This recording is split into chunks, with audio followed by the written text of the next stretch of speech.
The story is set in a remote snowy village called Kilut, with a small population due to the lack of facilities and its considerable distance from the nearest city center. The story begins with a young boy playing alone in his front yard. His mother, Medora, aware that her son is outside alone, is in the kitchen. Shortly after, Medora turns off the stove and checks on her son, only to be shocked to find the front yard empty. Her son vanished without a trace.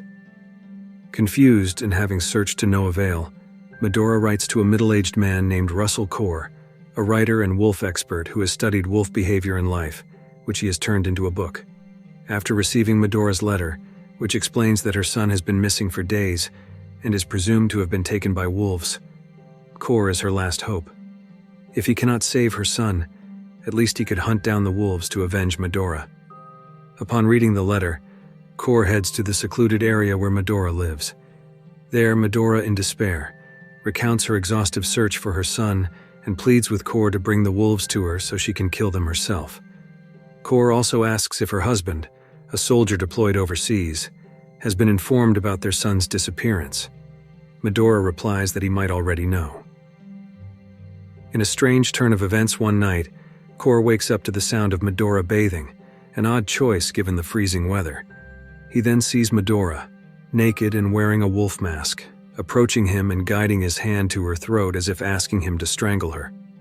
Core withdraws his hand and tries to calm her down. The scene shifts to a soldier named Vernon, Medora's husband, who is injured in the neck during a conflict. Wounded, he is sent back home.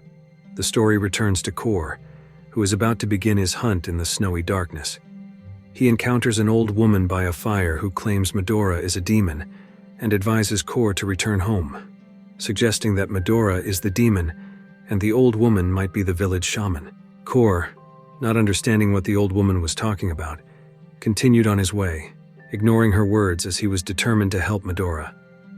He walked through the forest and hills, fully equipped for the winter, with supplies and a rifle, in areas previously shown to him by Medora. During his journey, he stopped to drink.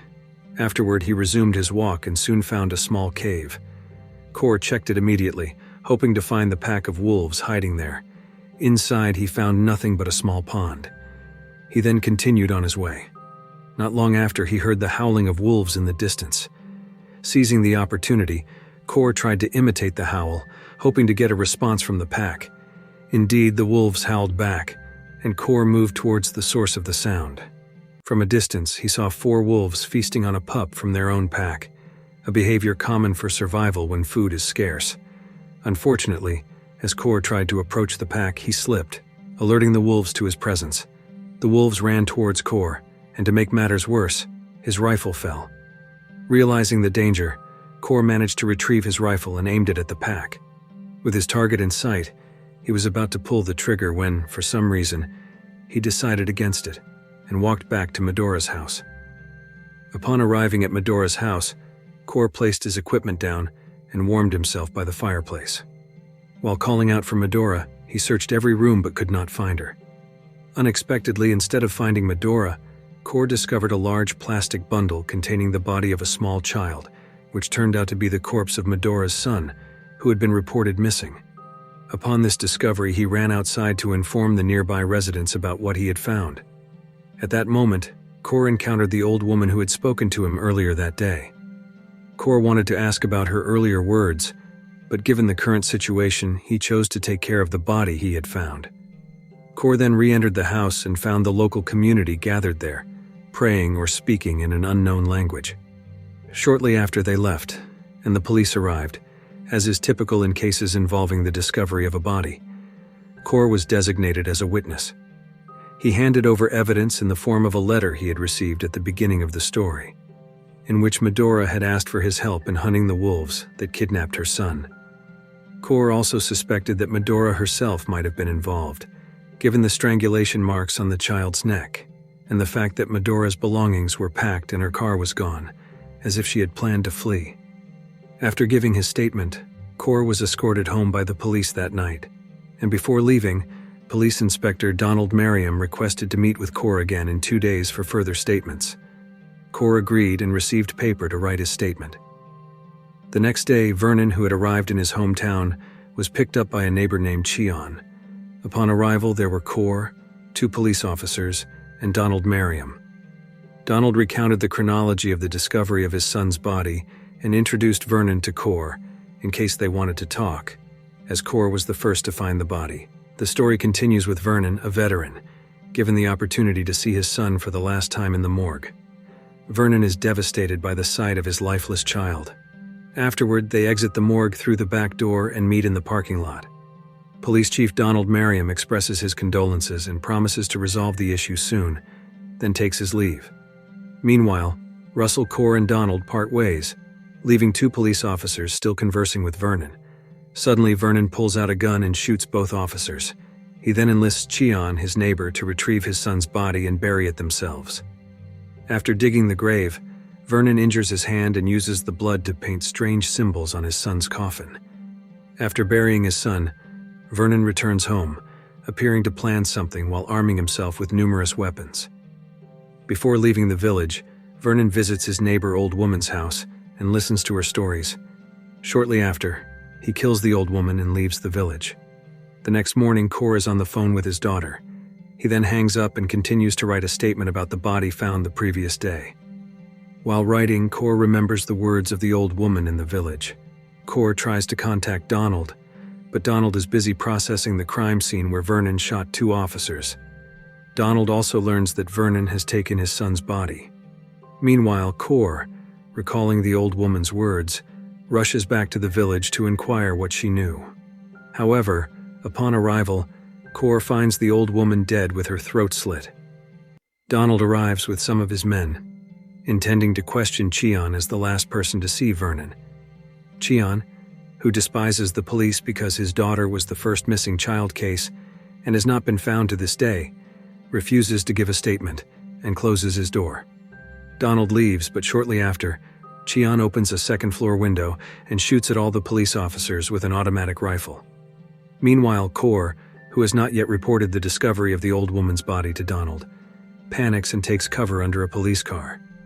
Soon after, Donald devises a strategy with his men to enter Cheon's house and ambush him from behind. Long story short, Donald successfully enters Cheon's house and makes his way to the second floor. When he is right behind Cheon, he steps on something, alerting Cheon to his presence. Cheon pretends to surrender, but Donald, realizing this, shoots him, causing Cheon to fall to the front yard. Cheon is eventually arrested and taken to the hospital for treatment. The story shifts to Vernon, who is searching for an old man he met with his father when he was a child.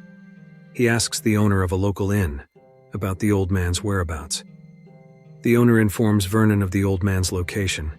After finding the old man, whose name is not mentioned, he reveals that before Vernon's arrival, a blonde-haired woman, Medora, had also come asking questions, and he realizes she is being sought by Vernon, the man not questioning Medora, allowing her to leave. The man also remembers that Vernon and his father once came to him for wolf oil, as he was a hunter.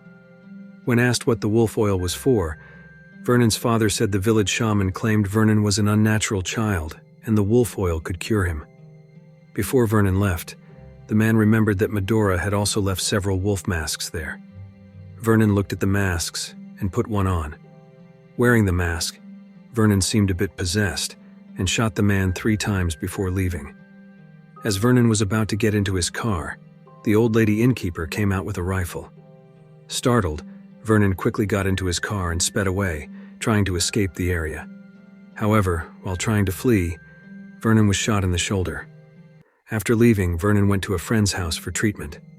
Vernon, who had just woken up from fainting, strangely killed the friend who had just treated him.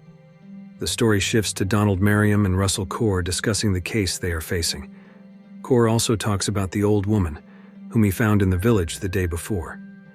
In the middle of the conversation, Core suddenly remembers a small cave he found near the village.